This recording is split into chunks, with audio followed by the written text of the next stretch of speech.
नमस्कार, बुलेटिन में आपका स्वागत है और मैं हूं आपके साथ रितेश कुमार गौतम। और वक्त हो चला है अपना प्रदेश उत्तर प्रदेश का बुलेटिन का आगाज एक बड़ी जानकारी के साथ। मुख्यमंत्री योगी आदित्यनाथ आज महाराष्ट्र विधानसभा चुनाव के रण में उतरेंगे। बतौर स्टार प्रचारक 3 चुनावी जनसभाओं को संबोधित करेंगे सीएम योगी आदित्यनाथ। वासिम, अमरावती और अकोला में होगी सीएम योगी आदित्यनाथ की रैली। महाराष्ट्र में विधानसभा चुनाव चल रहे हैं, प्रचार का दौर जारी है और ताबड़तोड़ तरीके से चुनाव प्रचार हो रहा है। और इस रण में अब सीएम योगी आदित्यनाथ की भी एंट्री हो चुकी है। आज मुख्यमंत्री योगी आदित्यनाथ बीजेपी प्रत्याशियों के लिए चुनाव प्रचार करते नजर आएंगे। 3 जगहों पर उनकी रैलियां प्रस्तावित हैं। महाराष्ट्र दौरे पर योगी आदित्यनाथ। बड़ी खबर आपको बता दें, महाराष्ट्र के चुनावी रण में आज सीएम योगी आदित्यनाथ की एंट्री होगी और 3 जगहों पर उनके कार्यक्रम हैं। मुख्यमंत्री योगी आदित्यनाथ के स्वागत को लेकर बड़े स्तर पर तैयारियां की गई हैं।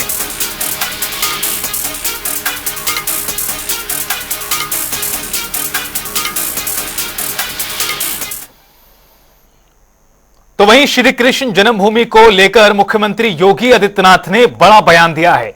उन्होंने कहा कि भगवान रामलला अयोध्या में विराजमान हो चुके हैं। कृष्ण कन्हैया का मथुरा को इसी का इंतजार है। सुनिए।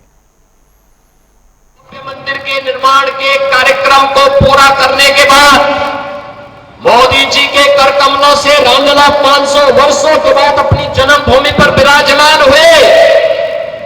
तब मोदी जी ने एक बात कही थी, उन्होंने कहा था ये तो एक शुरुआत है, शुरुआत। आप इशारा भी समझे होंगे ना।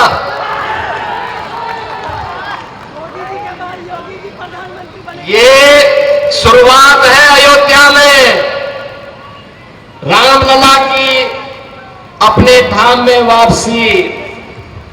स्वाभाविक रूप से हमारे कृष्ण कन्हैया कहां मानने वाले हैं, मथुरा में भी यही इंतजार होने वाला है। और इसीलिए मैं आपका आह्वान करने के लिए आया हूं। कोडरमा और बेलगट्टा के भी आप सभी श्रद्धालुओं को मैं आमंत्रित करता हूं। काशी में भी, अयोध्या में भी और मथुरा में भी दर्शन करने के लिए पधारिए। भारतीय जनता पार्टी को झारखंड में फिर से पूर्ण बहुमत की सरकार बनाने के लिए अपना आशीर्वाद दीजिए। छठी मैया का आशीर्वाद आपको प्राप्त हो, इस विश्वास के साथ आज से प्रारंभ हो रहा छठ महोत्सव के लिए आप सभी को मैं हृदय से बधाई देता हूं। समाजवादी पार्टी के सुप्रीमो अखिलेश यादव ने उपचुनाव को लेकर कहा कि तारीख इसलिए आगे बढ़ाई गई क्योंकि भाजपा को भनक लग गई थी कि त्योहारों की छुट्टी पर आए लोग वोट डालकर जाएंगे, इसलिए उन्होंने चुनाव आयोग से तारीखें बदलवा दी। उन्हें पता था कि उत्तर प्रदेश में जो वोट डाला जाएगा, हार का जो संदेश जाएगा, उससे महाराष्ट्र का चुनाव खराब हो सकता है। भारतीय जनता पार्टी को भनक पड़ गई कि जो लोग छुट्टी लेकर के आए हैं दिवाली की, भैया दूज की और छठ पूजा की, वो सब लोग इतनी छुट्टी लेकर के आए कि वोट डाल के जाएंगे। तो जब भनक पड़ गई इनको, तो इन्होंने चुनाव आयोग से तारीख बदलवा दी। हार के डर से इन्होंने तारीख बदली है। और उन्हें यह भी पता था कि यूपी में जो वोट पड़ेगा, वो जो हार होगी, जो संदेश जाएगा, कहीं इनका महाराष्ट्र का चुनाव भी न गड़बड़ा जाए। ये चुनाव भारतीय जनता पार्टी हार रही है, उसी के वजह से चुनाव टाल रही है। मैदान में आपने देखा होगा पहलवानों को, रिंग से बाहर कौन सा पहलवान भागता है? कौन सा पहलवान रिंग से बाहर भागता है बार बार? जो हारता है। इसीलिए कभी अयोध्या का चुनाव टाला इन्होंने और ये अब तारीख बदल दी। जब इन्हें यही बढ़ाना था तो ये पहले भी तो चुनाव करा सकते थे जिन तारीखों में आज चुनाव हो रहे हैं। क्या वजह है कि इन्होंने तारीख बदल दी? इसका फायदा मिलेगा क्या भाजपा को? वो कोई ना कोई खास तैयारी भाजपा कर रही होगी, जो समय उन्हें नहीं मिला, जो समय नहीं मिला। बीजेपी की जो खास तैयारी है वो पुलिस को आगे करके है। जब आप मुख्यमंत्री जी से ये सुनते हो कि मैं रामपुर बना दूंगा, इसका मतलब ये है कि वोट नहीं डालने देंगे। लोकतंत्र में या चुनाव आयोग इन बातों को देख रहा होगा कि इनकी तैयारी खास ये है कि वोट ना पड़ पाए। बुलेटिन में आगे बढ़ते हैं और रुख करते हैं इस वक्त की एक बड़ी जानकारी का। ब्रेकिंग न्यूज से आपको रूबरू करा दें। मथुरा के श्री कृष्ण जन्मभूमि और शाही ईदगाह मामले को लेकर आज से ट्रायल की शुरुआत हाई कोर्ट में हो रही है। 15 याचिकाएं हैं जिन पर एक साथ सुनवाई आज होगी। वाद बिंदु तय करने के मुद्दे पर होगी सुनवाई। महत्वपूर्ण खबर आज की इलाहाबाद हाई कोर्ट से जुड़ी बड़ी अपडेट आपको बता दें। इस पूरे मामले को लेकर 15 याचिकाएं हैं जिस पर एक साथ हाई कोर्ट सुनवाई आज करेगा। जस्टिस विवेक वर्मा की सिंगल बेंच में मामले की सुनवाई होगी।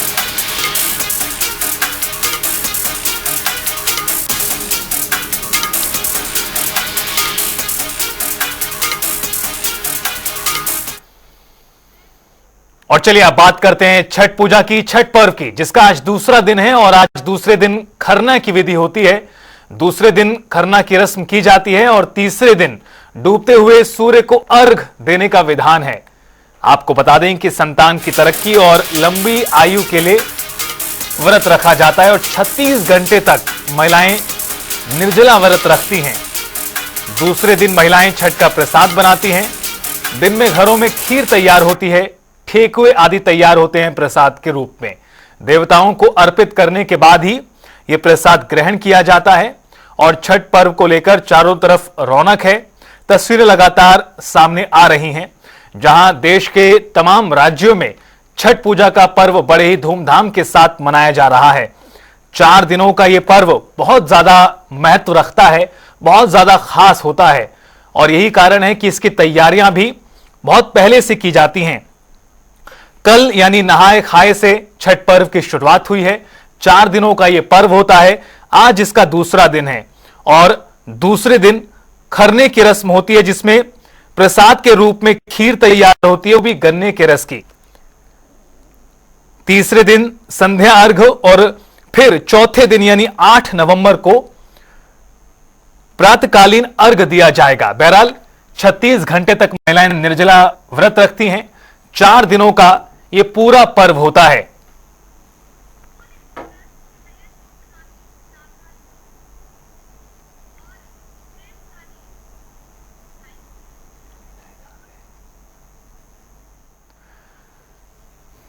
और ज्यादा बातचीत के लिए किस तरह से इस त्योहार की धूम है, हमारे 2 संवाददाता हमारे साथ जुड़ चुके हैं।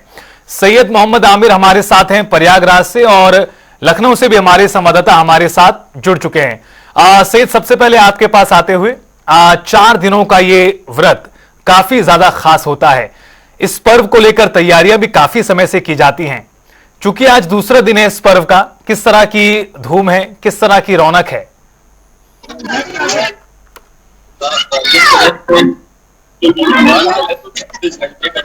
व्रत होता है वो महिलाएं अपने संतान के लिए करती हैं। और बात करें नहाए खाए से कल ये त्योहार की शुरुआत हुई है और आज खरना पूजा होगी और साथ ही भगवान को प्रसाद भोग लगाने के बाद उसे ग्रहण आप खुद करेंगे और साथ ही अपने संबंधियों को भी कराएंगे। फिलहाल अगर बात करें घाट की तो इस समय हम खड़े हैं बलवा घाट पर, जहां पर आपको दिखाएंगे महिलाएं व्रतियां पहुंच रही हैं, यहाँ पर स्नान कर रहे हैं। स्नान करने के साथ साथ वे पूजा अर्चना कर रही हैं यहाँ पर और आपको हम लाइव तस्वीरें दिखा रहे हैं यहाँ पर। और साथ ही आपको बताएंगे लगातार व्यवस्थाएं हैं और जो कल हमने खबर दिखाई थी लाइव पे कि यहाँ पर जो अव्यवस्था के बीच में लोग स्नान कर रहे हैं उसका भी एक बड़ा इम्पैक्ट हुआ है। जो चेंजिंग रूम नहीं बने थे जिला प्रशासन नगर निगम की ओर से, आनंद पालन में चेंजिंग रूम बनाए गए हैं और सारी व्यवस्थाएं कराई गई हैं और चाक चौबंद व्यवस्थाओं के बीच में यहाँ लोग आ रहे हैं, स्नान कर रहे हैं, अपने घर को जा रहे पूजा कर रहे हैं। और आज का क्या खास बात है, हमारे साथ तीर्थ पुरोहित जी हैं, उनसे भी बात करेंगे कि किस तरह से आज का खास महत्व है और दूसरे दिन किस तरह से पूजा अर्चना की जाती है, क्या पूरा महत्व है। हेलो, आज जो है दूसरा दिन है नहाए खाए का, अपना तीसरा दिन रहेगा। कल सायंकाल जो है प्रातःकाल की नहीं सायंकाल की जो है अस्त की अर्घ होगी और परसों जो है प्रातःकाल की अर्घ होगी सूर्य के और उसी के साथ समापन होगा। आज किस तरह से खीर बनाई जाती है, पूजा प्रसाद ग्रहण किया जाता है, क्या आज सेवन करेंगे तो उसके बाद 3 दिन का निर्जला व्रत रखेंगे। तो देखिए जैसे कि नहाए खाए के साथ ये शुरू हुआ है और आज खीर बनाएंगे और प्रसाद ग्रहण करेंगे। उसके बाद भी 36 घंटे का निर्जला व्रत होगा, जहाँ कल शाम को अर्घ दिया जाएगा सूर्यदेव को, तो परसों सुबह भी उगते हुए सूर्यदेव को अर्घ देने के साथ ही इसका समापन होगा। और घाटों पर व्यवस्था है, क्योंकि प्रयागराज में महाकुंभ भी है, उसकी भी तैयारियां चल रही है। तो प्रशासन को कहीं ना कहीं इसमें चुनौती भी होगी कि दोनों को संपन्न कराना है। एक तरफ तैयारी भी चल रही है तो दूसरी तरफ छठ पर्व की जो जगह होती थी घाटों पर, लोग लेते थे पूरी घाटों पर, काम चलने के कारण कहीं ना कहीं उन्हें भी थोड़ी बहुत परेशानी का सामना जरूर करना पड़ेगा। जी बिल्कुल सैयद, कुल मिलाकर तस्वीर साफ है, लोगों में भी काफी ज्यादा खुशी है इस पूरे पर्व को लेकर। कई त्योहार साथ साथ पड़ते हैं, उसमें छठ पर्व भी आता है। लखनऊ आपको लेकर चलते हैं, विवेक हमारे संवाददाता वहां से जुड़े हुए हैं। विवेक, आप बताइए किस तरह की रौनक है घाटों पर, आज दूसरा दिन है छठ पर्व का।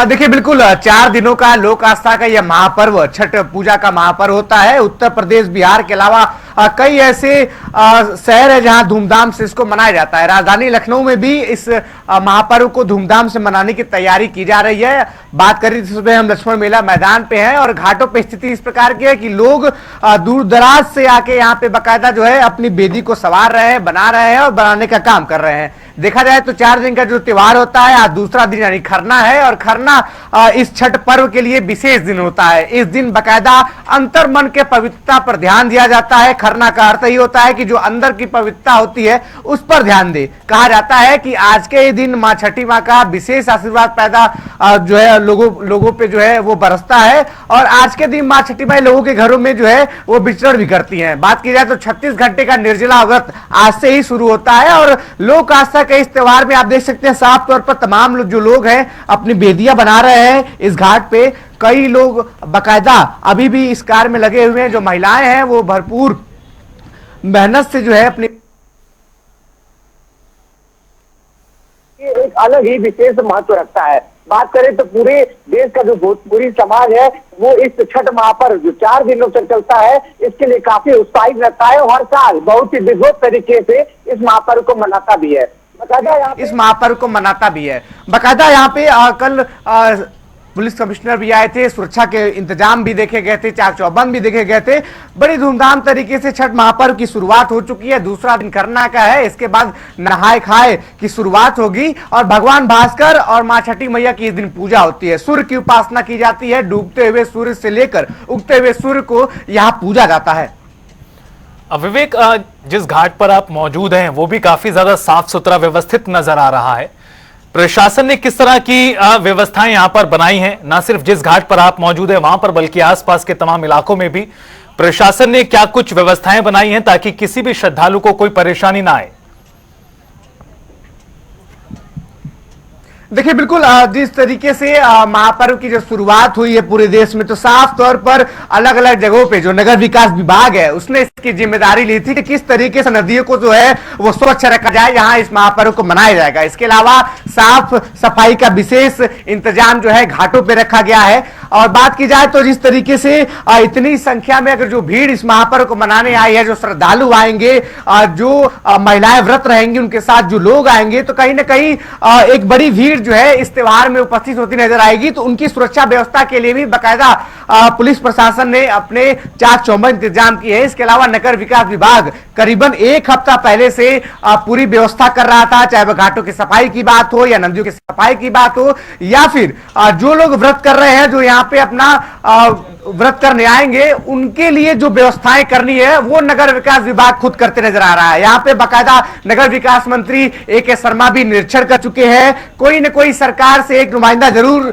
रोजाना यहाँ पे निरीक्षण करने आ रहा है कि सारी स्थिति ठीक है या नहीं, किस प्रकार से यहाँ पे स्थिति बनी हुई है। इसके अलावा लखनऊ के जो समीपवर्ती शहर है जैसे बाराबंकी, वहां भी नगर विकास मंत्री ए.के. शर्मा कल गए थे, घाटों का निरीक्षण किया था। तो अलग अलग जगहों पर जाके नगर विकास विभाग अपनी जिम्मेदारी तैयारी को देख रहा है बाकायदा, और नगर विकास मंत्री के शर्मा इसका पूरा बेहतर तरीके से औचक निरीक्षण भी कर रहे हैं। इसके अलावा नगर निगम की पूरी टीम यहां पे लगी हुई है। एक हफ्ते पहले से लगातार कवायद चल रही थी। बात करें नगर आयुक्त या फिर जोनल अधिकारी की, सब अपने अपने कामों को बेहतर तरीके से जिम्मेदारी पूर्वक निभाते हुए देखी जा रही है।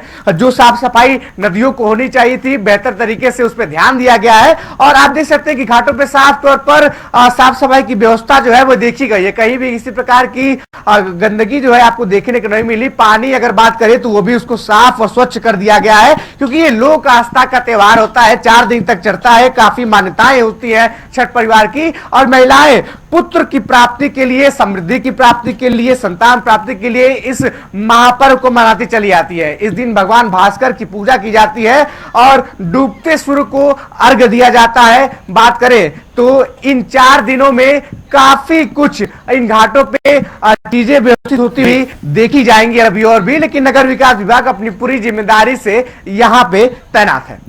बिल्कुल विवेक, और भीड़ अब जुटना शुरू होगी तमाम घाटों पर। बहरहाल आपका बहुत बहुत शुक्रिया विवेक, आपका भी, और सैयद आपका भी, पूरी बातचीत और जानकारी तस्वीरें साथ हमारे साझा करने के लिए। तो छठ महापर्व का आज दूसरा दिन, खरना की विधि, और कल शाम को अर्घ दिया जाएगा सूर्यदेव को, और परसों यानी अंतिम दिन सुबह उगते सूर्य को अर्घ दिया जाएगा। सूर्य उपासना का महापर्व डाला छठ की शुरुआत आज नहाय खाए के साथ शुरू हुई। इस महापर्व को मनाने के लिए देश के अलग अलग हिस्सों में रहने वाले लोग अपने घरों को लौट रहे हैं। ऐसे में ट्रेनों में जबरदस्त भीड़ है। एक तरफ जहां ट्रेनों में हो रही भीड़ के चलते यात्रियों को सफर करने में मुश्किलें पेश आ रही हैं, तो वहीं दूसरी तरफ रेलवे ने यात्रियों की सुविधा के लिए कई इंतजाम किए हैं। देखिए एक रिपोर्ट। जहां रेलवे के द्वारा ट्रेन चलाई जा रही है, 7,500 से ज्यादा ट्रेनें संचालित हो रही है। फिलहाल हम बात करेंगे पैसेंजरों से। ये बताइए, जो ट्रेन व्यवस्थाएं की गई हैं, जो स्पेशल चलाई जा रही छठ पर्व के लिए, कितना फायदा लग रहा है? सर हमको तो बहुत अच्छा फायदा लग रहा है। इस तरीके हम ट्रेन में कभी बैठ नहीं पाते थे और प्रयागराज के दर्शन करने मतलब दुर्बल हो जाते थे हमारे लिए। आज जो व्यवस्था पुलिस प्रशासन ने और आप लोगों ने जो करी है ना, इससे हमें बहुत ही खुशी है। बैठने की व्यवस्था भी है और सुकून भी है, सुरक्षा पूरी है। देखिए, और लोग से बात करेंगे। आप लोग ये बताइए, कितना अच्छा लग रहा है आज ट्रेन में व्यवस्थाएं हैं जो आप लोग के लिए? बहुत बढ़िया, पुलिस व्यवस्था बहुत अच्छी, प्रत्येक सवारी को सीट दी गई।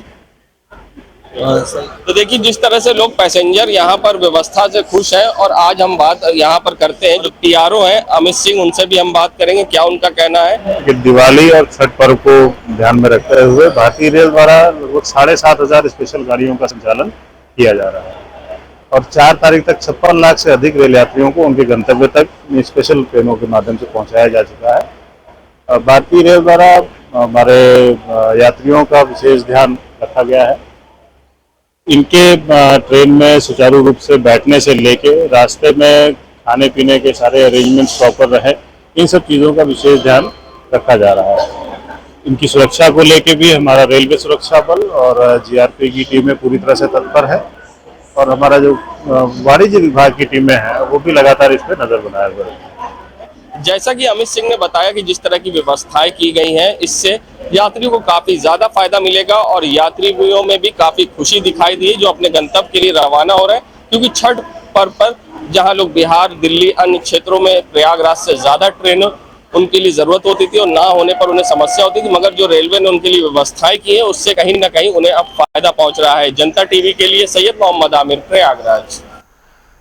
नवंबर महीने को यातायात माह के तौर पर मनाया जाता है, तो वहीं जनता को जागरूक करने के लिए कई कार्यक्रम भी आयोजित किए जाते हैं। देखिए,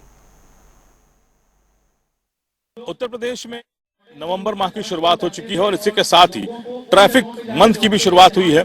आज पुलिस की तरफ से ट्रैफिक मंथ को लेकर अवेयरनेस प्रोग्राम का एक यहाँ प्रोग्राम रखा गया था। खास बात यह है कि इसमें एक होर्डिंग के जरिए बताया जा रहा है कि अब इस महीने खासकर क्या क्या ख्याल रखना चाहिए। वाहन चलाते समय मोबाइल का प्रयोग ना करें, ओवरलोडिंग ना करें, शराब पीकर वाहन ना चलाएं, तेज रफ्तार में वाहन ना चलाएं, और जब स्टॉप लाइन यानी कि जब लाल बत्ती हो जाए तो पट्टी से पहले रोक ली जाए, सीट बेल्ट का प्रयोग किया जाए, बच्चों को गाड़ियां ना दी जाए, ट्रैफिक जो गाड़ियां हैं उनमें ब्लैक फिल्म ना लगाएं, हेलमेट लगाकर सब जो सफर करें बाइक पर, और इसके अलावा हॉर्न और हूटर जैसी चीजों से दूर रहें और खासकर जो बुजुर्ग हैं वो ज्यादा ख्याल रखें हेलमेट का और जो ट्रैफिक के जो नियम है उसका, क्योंकि उनके लिए कैजुअलिटी होने पे, किसी तरह की चोट लगने पे उनके लिए रिकवर होना में समय लग जाता है। फिलहाल आज पूरा कार्यक्रम आज लखनऊ पुलिस लाइन में चल रहा है। जो स्कूल के बच्चे हैं वो आज इसमें शामिल हैं। ट्रैफिक के सिपाही जो इस पूरे मंथ को चलाएंगे वो शामिल है। और इसके अलावा जो आप मंच पे देखेंगे यहाँ पर ज्वाइंट कमिश्नर से लेकर डीसीपी ट्रैफिक तक मौजूद है और इस अवेयरनेस मंथ को लेकर जानकारी दे रहे हैं कि आने वाले जो इस नवंबर माह है ट्रैफिक मंथ में किस तरह से पुलिस एक्टिव नजर आएगी और लोगों को अवेयर भी करेगी।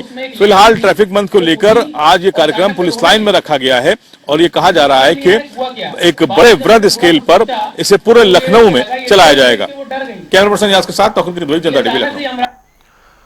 और आपको इस वक्त की एक बड़ी जानकारी से अपडेट करा दें। लखनऊ से बड़ी खबर सामने आई है। वक्फ संपत्ति के प्रबंधक या अधीक्षक बनने के लिए अब ग्रेजुएशन जरूरी होगा। साथ ही जो न्यूनतम आयु है उसे 18 से बढ़ाकर 25 किया जाएगा। सरकार जल्द ही नियमावली बनाएगी इसकी। वक्फ बोर्ड को लेकर नियमावली बनाएगी सरकार और इस नियमावली पर कैबिनेट बैठक में चर्चा हुई थी। वक्फ संपत्ति के प्रबंधक जिम्मेदार लोगों की नियुक्ति के लिए अब जो पढ़ाई की सीमा है वो ग्रेजुएशन की जाएगी। न्यूनतम आयु है उसे 18 से बढ़ाकर 25 किया जाएगा।